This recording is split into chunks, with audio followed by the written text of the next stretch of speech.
तो स्वागत आप सभी का एक बार फिर से। क्रिकेट के मैदान पर एक धोनी थे तो राजनीति के मैदान में आप मोदी का नाम ले सकते हैं। दोनों की कोई तुलना नहीं है।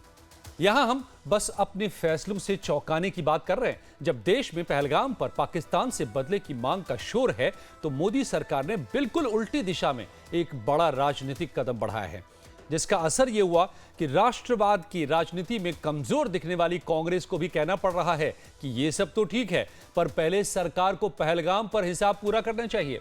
यह बयान बीती शाम राहुल गांधी का है, जब सरकार की ओर से जाति जनगणना का ऐलान किया गया और तब से अब तक 24 घंटे से भी कम वक्त में देश की राजनीति जातीय जनगणना की ओर 360 डिग्री घूम चुकी है। तो नहीं चाह रहे वो भी इसकी बात कर रहे हैं और कहा जा रहा है कि शायद ये भी सरकार की किसी रणनीति का ही हिस्सा हो। लेकिन सबके मन में सबसे बड़ा सवाल यही है कि ये फैसला इसी वक्त क्यों? इस मास्टर स्ट्रोक पर उठे सवाल का जवाब तो मोदी ही जाने, लेकिन कयासों के बाजार में एक बात सबसे ऊपर उड़ रही है कि यह सब बिहार चुनाव के लिए किया गया है। यह सत्य है या नहीं, पर बिहार में बवाल तो मच ही गया है, क्योंकि फिलहाल सबसे पहले बिहार में ही चुनाव होने वाला है। लिहाजा इस ऐलान के बड़े मायने हैं, क्योंकि नेता प्रतिपक्ष राहुल गांधी, तेजस्वी यादव लंबे वक्त से इसे लागू करने की मांग कर रहे थे। अब केंद्र सरकार ने कर दिखाया है और राजनीति के लिहाज से मांगने वाले से ज्यादा देने वाला बड़ा बन चुका है। और विपक्ष के हाथ से सबसे बड़ा चुनावी मुद्दा जैसे छिनता दिख रहा है। जातीय जनगणना को लेकर क्रेडिट की ऐसी लड़ाई चली है, वो दिल्ली से पटना तक साफ नजर आ रही है। और एनडीए इंडिया के बीच ही नहीं, बल्कि इंडिया के भीतर भी स्पष्ट दिख रहा है। और उस लड़ाई से पहले हम आपको जातीय जनगणना पर सरकार की ओर से आए अपडेट की भी जानकारी देते हैं। कल ही राहुल गांधी टाइमलाइन मांग रहे थे और आज सरकार की ओर से जातीय जनगणना की तैयारियों का खाका भी पेश कर दिया गया। सरकार की ओर से दी गई जानकारी के मुताबिक जनगणना पूरी तरह डिजिटल होगा। इस बार की जनगणना में एआई तकनीक का भरपूर इस्तेमाल होगा, जियो फेंसिंग का इस्तेमाल किया जाएगा, ओबीसी के लिए अलग से कॉलम बनेगा। अब तक सिर्फ एससी एसटी का ही अलग कॉलम होता था। ओबीसी की उपजातियों के लिए अलग कॉलम पर विचार चल रहा है। करीब 30 सवालों को क्वेश्चनायर ये बनाया जा सकता है। अधिकारियों के लिए ट्रेनिंग कैंप का आयोजन किया जाएगा। तो ये तमाम पूरी तैयारियों का जो खाका सरकार की तरफ से सामने आया है। और जनगणना के लिए जल्द ही देश भर के पदाधिकारियों की बैठक भी बुलाया जाएगा। ये तो तकनीकी की बात रही, लेकिन अब देखिए इस पर छिड़ा राजनीतिक घमासान कैसा चल रहा है। इसमें पिछले 24 घंटे से सबसे बड़ी बात यही उभर कर आ रही है कि पीएम मोदी के मास्टर स्ट्रोक ने विपक्ष के हाथों से मुद्दा छीन लिया। जो राहुल गांधी, तेजस्वी यादव लगातार अपनी हर रैली में जातीय जनगणना की बात कर रहे थे, यहां तक कह रहे थे कि सरकार बनने पर सबसे पहले इसी का ऐलान किया जाएगा। अब मोदी सरकार ने समय से पहले यह कहना चाहिए कि चुनाव से ठीक पहले विपक्ष के उस मुद्दे को कुंद करने का काम किया है। और इसीलिए दिल्ली से लेकर पटना तक पोस्टरबाजी शुरू हो गई है।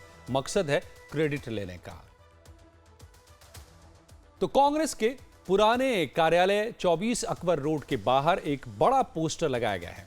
पोस्टर में राहुल गांधी के संविधान की कॉपी लिए हुए बड़ी तस्वीर भी है। तो जातीय जनगणना की घोषणा को कांग्रेस ने राहुल गांधी की बड़ी सफलता बताया है। पोस्टर पर टैगलाइन है, झुकती है दुनिया, झुकाने वाला चाहिए।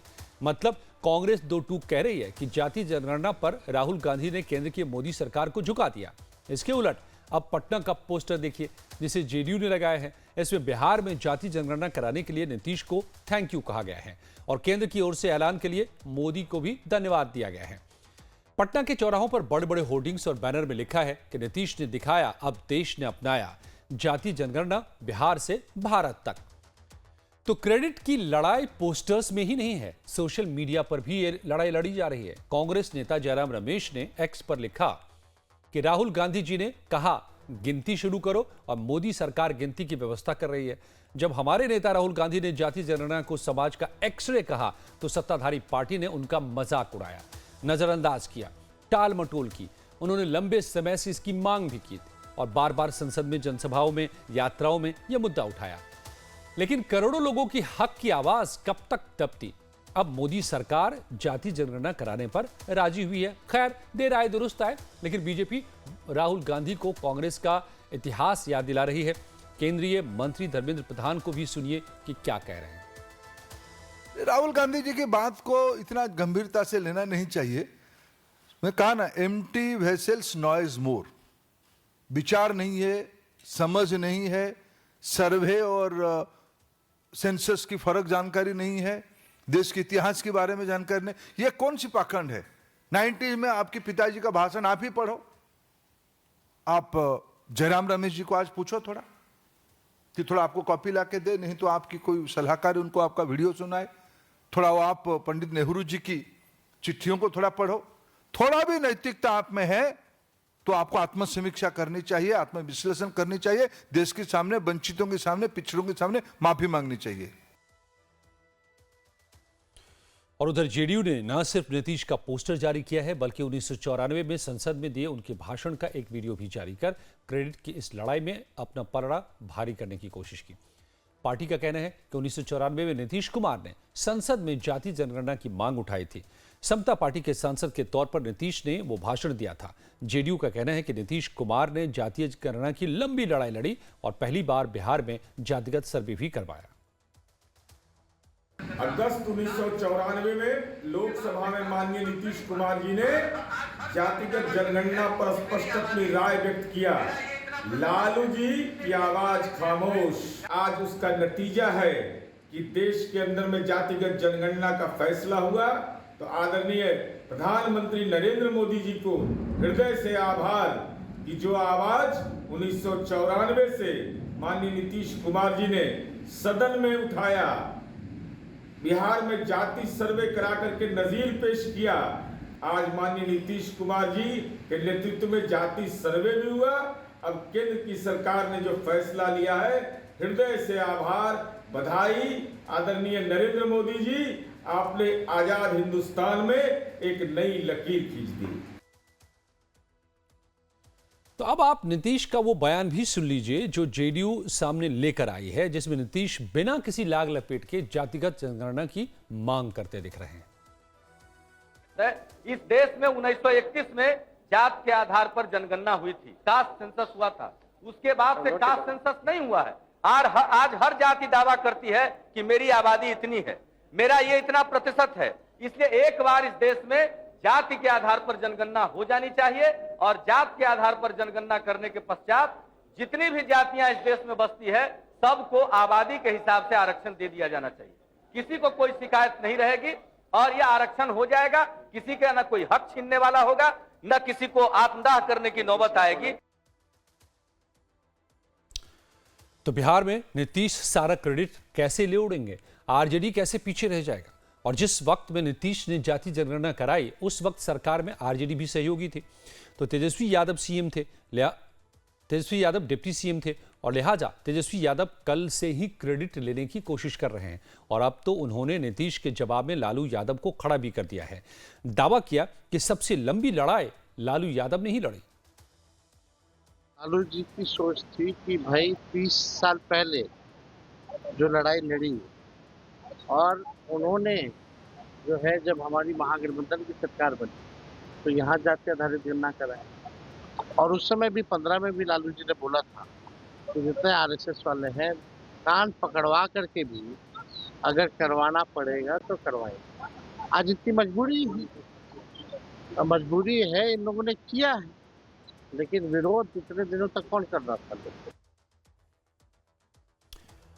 और पूर्व केंद्रीय मंत्री शहनवाज हुसैन ने राहुल और तेजस्वी दोनों पर पलटवार करते हुए इसे मोदी सरकार का मास्टर स्ट्रोक बताया। देखिए, प्रधानमंत्री नरेंद्र मोदी जी ने बेहतरीन निर्णय किया। जनगणना के साथ एक कॉलम में जातीय जनगणना भी होगी। ये कैबिनेट का निर्णय है। भारतीय जनता पार्टी शुरू से इसके पक्ष में थी और हम लोगों ने कहा था जब जनगणना का निर्णय करेंगे तब ये निर्णय भी करेंगे। ये प्रक्रिया का पार्ट ही है जो हमने किया है। लेकिन माल महाराज का अब मिर्जा खेले होली किया मोदी जी ने। अब क्रेडिट राहुल गांधी ले रहे हैं कि झुकती है जो दुनिया झुकाने वाला चाहिए। राहुल गांधी जी आपसे के सामने कोई झुकने वाला नहीं है। तेजस्वी यादव कह रहे हैं कि हमारे पुरखों ने किया था। जब पुरखे रेल मंत्री थे तो क्यों नहीं किया था? तब 10 साल यूपीए की सरकार थी। तो ये पूरी तरह से एक डाउन है। कल जिस तरह से ऐलान किया एनडीए की सरकार ने, मोदी की सरकार ने, पूरे मामले में एक तरह का सियासी घालमेल सा होता नजर आ रहा है।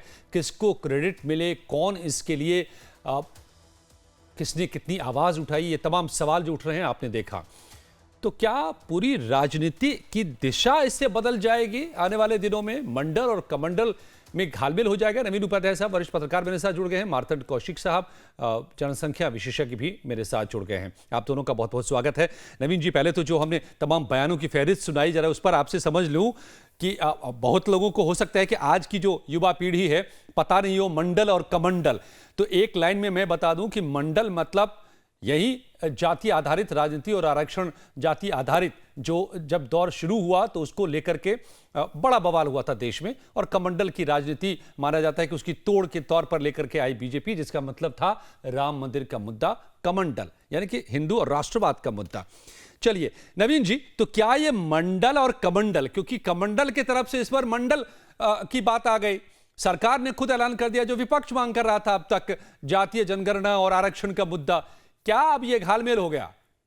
दोनों तरफ से एक ही बात सुनाई दे रही है कि नहीं, ये हमने किया तो हमने किया, हमारी वजह से हुआ तो हमारी वजह से हुआ। देखिए अजय जी, हमको तो हंसी आती है जब बीजेपी के लोग इसका क्रेडिट जब ले रहे हैं। आप जरा सारे लोगों का स्टेटमेंट लेकर देख लीजिए, including prime minister and RSS के मिस्टर मोहन भागवत से लेकर निशिकांत दुबे, अनुराग ठाकुर, सारे लीडरों ने राहुल गांधी को जो जिस तरीके से रिडिक्यूल किया था, और कई लोगों ने कहा कि वो देशद्रोह का काम कर रहे हैं। सारे स्टेटमेंट है कि देश को बांटने की कोशिश कर रहे हैं, और कुछ लोगों ने कहा कि पाकिस्तान के हाथों में खेल रहे हैं। और सारे बीजेपी के लोगों का, ये आरएसएस का हमेशा एक स्टैंड रहा है कि कास्ट की पॉलिटिक्स नहीं होनी चाहिए, नहीं तो हिंदुत्व कमजोर होता है। लेकिन आज के दिन में अगर ये बीजेपी की गवर्नमेंट ने ये किया है तो डेफिनेटली टाइमिंग जो है बहुत सारे सवालों को जन्म देती है। ये 1 महीने के बाद भी हो सकता था, 2 महीने, अभी बिहार का इलेक्शन अभी सितंबर अक्टूबर में होने वाला है, अगर 2 महीने के बाद भी होता तो कोई छत नहीं गिर जाता। तो टाइमिंग जो है काफी क्रूशियल है, और कहीं ना कहीं एक कंपल्सन है, अदरवाइज बीजेपी अपनी हिंदुत्व की राजनीति को लेकर चलती और कास्ट की राजनीति में बीजेपी नहीं पड़ती। लेकिन हमको जो लग रहा है कि समवेयर आई थिंक बिहार से जो फीडबैक मिला है इलेक्शन का, वो बीजेपी को लगा है कि फेवरेबल नहीं है, पहला चीज। दूसरा चीज, जो पहलगाम के बाद जिस तरीके से श्रीनगर में मुसलमानों ने देश के साथ खड़ा होकर देश का साथ दिया, और जिस तरह के कम्युनल टेंशन देश में नहीं हुआ और सौहार्द का वातावरण रहा है, तो उससे कहीं ना कहीं ये बात लग रहा है कि ये जो हिंदुत्व की धार जो है बीजेपी अगर एक्सपेक्ट की थी कि जिस तरह से पुलवामा के बाद हुआ, उस तरह का रिएक्शन नहीं हुआ है। समवेयर इनको लग रहा है कि बिहार में राजनीति दूसरी करवट ले सकती है, और इसको अटेंशन को डिफ्लेक्ट करने के लिए मेरा मानना है टाइमिंग अगर आप देखिएगा तो हमको इससे अलावा कुछ नहीं लग रहा। बहुत लॉजिकल लग रहा है कि 1 महीना बाद करा सकते थे, लेकिन पुलवामा को लेकर जिस तरह के से नॉइज ऑपोजिशन के द्वारा किए जा रहे हैं, उसके बीच में इसको करना एक ही इसका लॉजिकल चीज लग रहा है कि इसको अटेंशन डाइवर्ट करने के लिए, और बीजेपी के अंदर ये रियलाइजेशन कि हिंदुत्व की धार कमजोर हो रही है। ओके, तो ये भी एक ये है। लेकिन क्या इसके बाद फिर से मैं लौटूंगा तो आपसे समझूंगा कि ये लकीर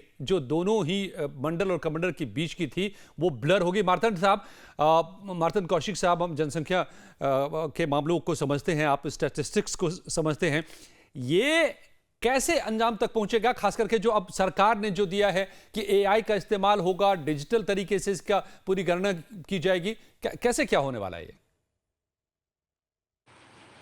देखिए, मुझे ये लगता है कि हम लोग इस बारे में काफ़ी बात कर रहे हैं कि ये इसका जो टाइमिंग है, और लोग जो है क्रेडिट लेने की कोशिश कर रहे हैं। आई थिंक ये क्रेडिट लेने वाली चीज़ ही नहीं है, ये वो चीज़ है कि एक हिस्टोरिकल आपका एक जो था इनजस्टिस, क्योंकि जब हम जनगणना की बात करते हैं तो हम हमेशा ये बात करते हैं कि व्हाट गेट्स काउंटेड काउंट्स, जिसका मतलब है कि जब जिसकी गिनती करते हैं वही मैटर करता है। तो अगर कास्ट हमारी जो सोसाइटी है उसकी एक बहुत बड़ी रियलिटी है, और उसकी वजह से जो है काफ़ी तरीके के जो हैं वो डिफरेंसेस होते हैं। हमारा जो एक्सपीरियंस है इंडिया का, हमारा जो एक्सपीरियंस है सिटीजनशिप का, तो जैसे अगर हम स्टंटिंग देखेंगे फॉर इंस्टेंस, तो 41% जो है वो शेड्यूल्ड ट्राइब चिल्ड्रन में स्टंटिंग है। जबकि वही चीज़ 30% है अगर हम जनरल कैटेगरी में देखेंगे तो। सिमिलरली अगर हम शेड्यूल्ड कास्ट वुमेन में देखेंगे तो 35% वुमेन आर इलिटरेट, जबकि वो 14% नंबर है जनरल कैटेगरी में।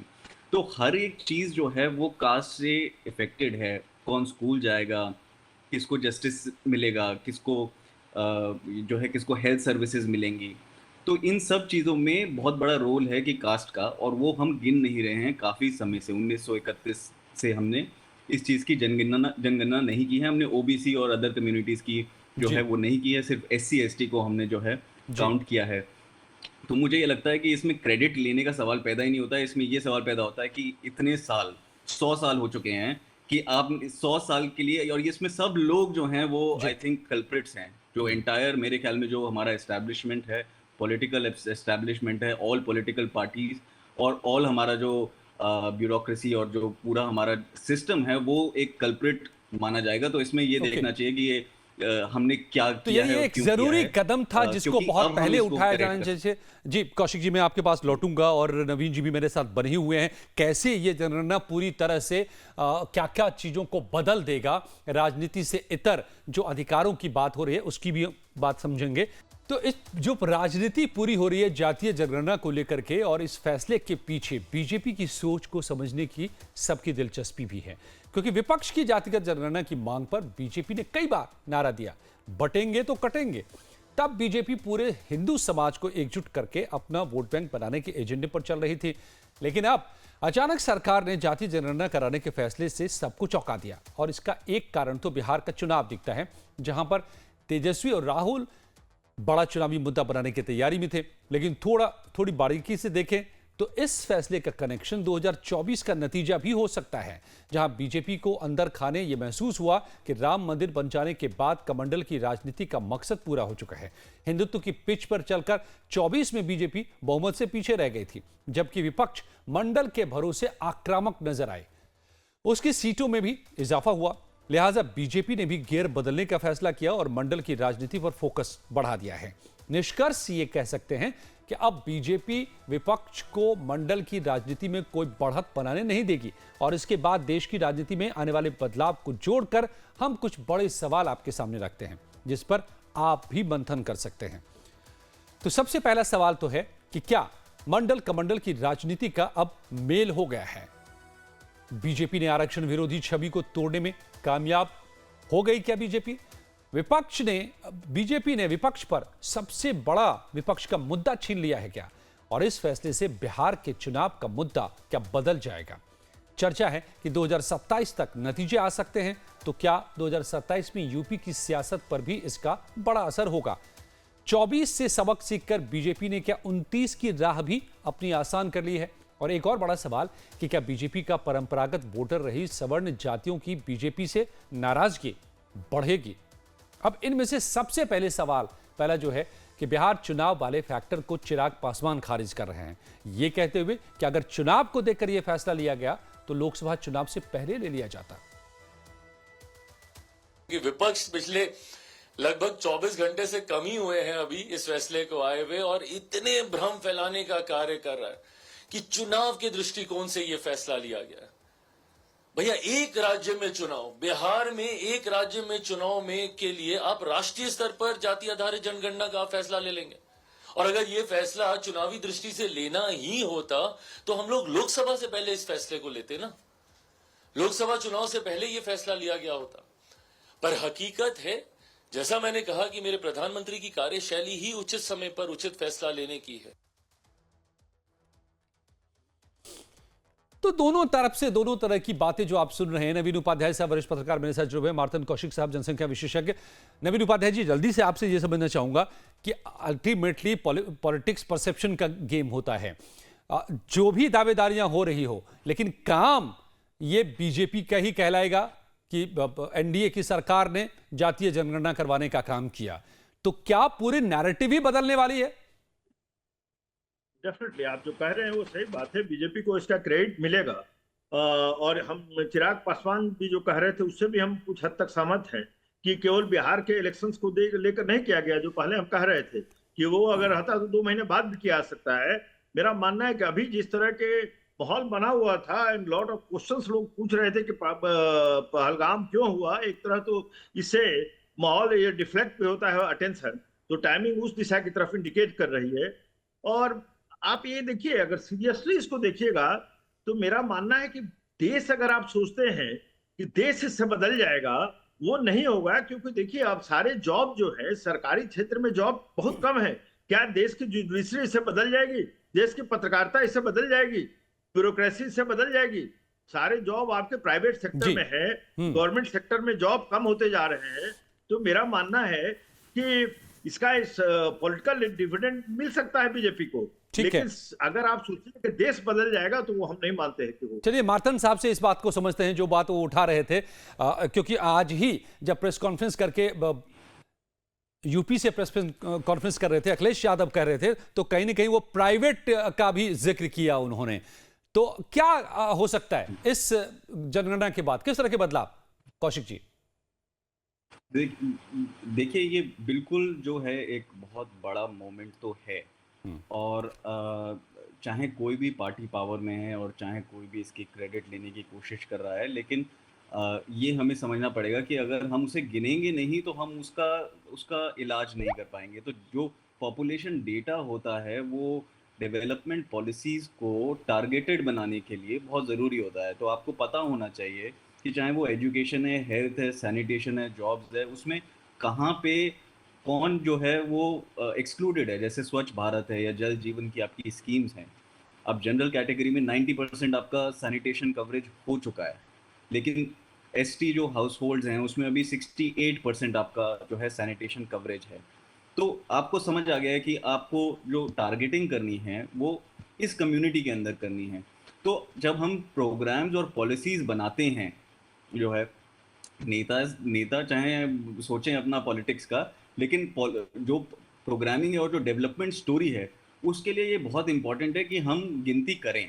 तो मेरे हिसाब से ये चाहे क्रेडिट किसी को भी मिले, क्योंकि मुझे तो लगता है कि क्रेडिट किसी को भी नहीं मिलना चाहिए। जैसा कि मैंने कहा कि ब्लेम वाली बात है ये, इसमें क्रेडिट वाली बात नहीं है। और जो बहुजन समाज है वो 100 साल से इसके बारे में बात कर रहा है जी। तो आप, कोई कह रहा है मैं 10 साल से कर रहा हूँ, कोई कह रहा है मैं 5 साल से कर रहा हूँ, तो उसकी तो बात होनी नहीं चाहिए। पर ये एक बहुत इंपॉर्टेंट चीज़ है कि हम जो हैं अब टारगेटेड तरीके से लोगों तक पहुंच सकते हैं अपनी स्कीम्स के थ्रू। तो जो भी नतीजे जब निकल करके आएंगे तो उसके आधार पे जो प्लान्स बनाना हो और तमाम तरह के जो, या फिर रिजर्वेशन की बात होगी, तमाम चीज़ों में इस आंकड़ों का इस्तेमाल हो पाएगा और सटीक रूप से उन लोगों तक पहुंचा जा सकेगा या उनके लिए योजनाएं बनाई जा सकेंगी जो मार्तन कौशिक कह रहे हैं। लेकिन नवीन जी का मानना है कि बहुत ज़्यादा फर्क पड़ेगा अब के दौर में, ऐसा लगता नहीं, क्योंकि सरकार के पास तो नौकरियां कम ही होती जा रही हैं। देखना होगा, चलिए क्या होता है। तो क्या मंडल कमंडल का घालमेल हो जाएगा और क्या क्या होगा, देखना दिलचस्प होगा भविष्य में। बहुत बहुत शुक्रिया नवीन जी, मार्तन जी, आप दोनों का मेरे साथ जुड़ने के लिए।